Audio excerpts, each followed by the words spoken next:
So welcome back, Devin and Niall, for this video that's still in the series related to the IATF Auditor Guide, the competency around the process approach and risk-based thinking. And as we discussed a couple of weeks ago, this is about analysis and synthesis of data. So Devin, if we look at the Auditor Guide, it talks about recognize and use any customer supplied performance data during an audit, verifying the correlation to any organization data. So we've talked a lot about audit preparation. What would an auditor be looking for here in the preparation? Yeah, so obviously the first thing you're going to look for in the preparation is who are the customers of that organization, right?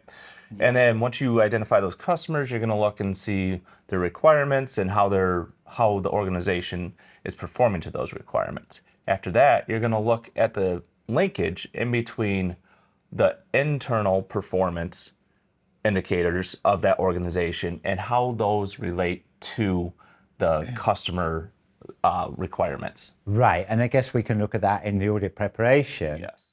but also in the audit. Why is this important, Niall, to look at this linkage between customer performance and internal performance? Yeah, and I think that, the expectation of the internal performance measures is that they act almost as a filter. So by being on top of the internal process performance, the likelihood is the customer performance will be positive.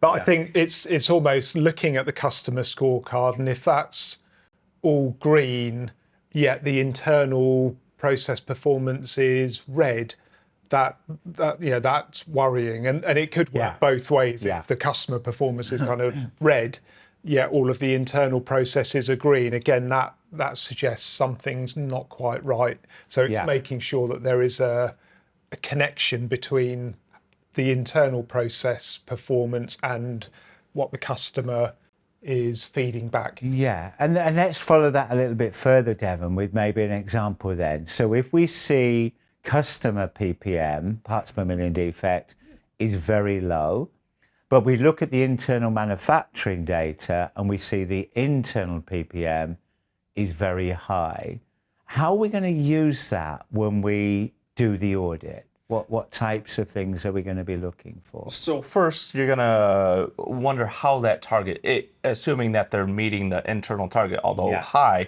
how that target was set, right? Right, okay, So that goes back to top management and process owners and down.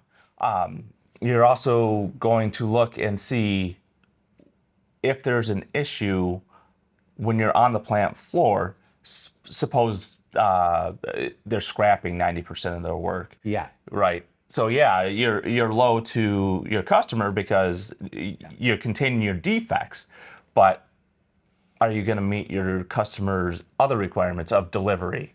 Okay, so the link between quality and delivery there then. Yeah. And there is always, I guess, the risk of escape. Yeah. Yes. No, do you want to expand on that discussion? And the sort of almost the need to have a sort of balanced scorecard almost to see process performance data across a number of areas.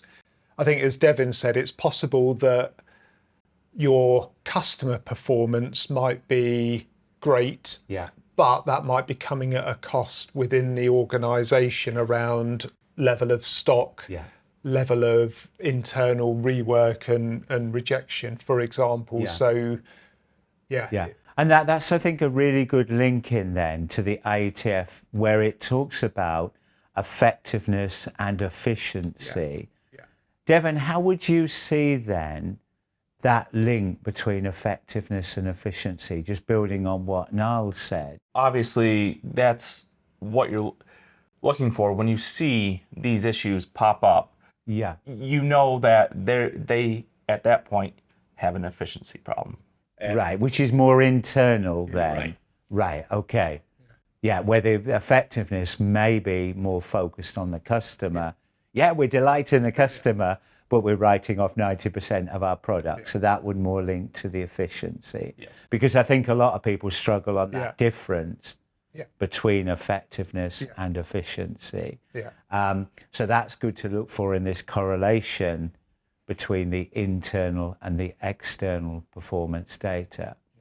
So I think what we're trying to stress here to the viewers, whether you're doing third-party audits or whether you're doing internal audits, as Devin said, as part of audit preparation, we are going to be looking not just at the customer performance data, but the internal performance data.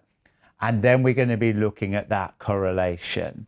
I think Niall used the term balanced scorecard, that if we're saying we're delighting the customer, but we have big efficiency problems internal, then the question still is to management, what are they doing about that to improve the internal efficiency? Because there may be a firewall there, but there's still the risk of non-conforming product being shipped to the customer. So we will explore this in a practical video on this subject next week. But to summarize, I think the key message is internal and external performance data are very important, but particularly the correlation between that data. So thank you again, Devin. Thank you, Niall, for your input.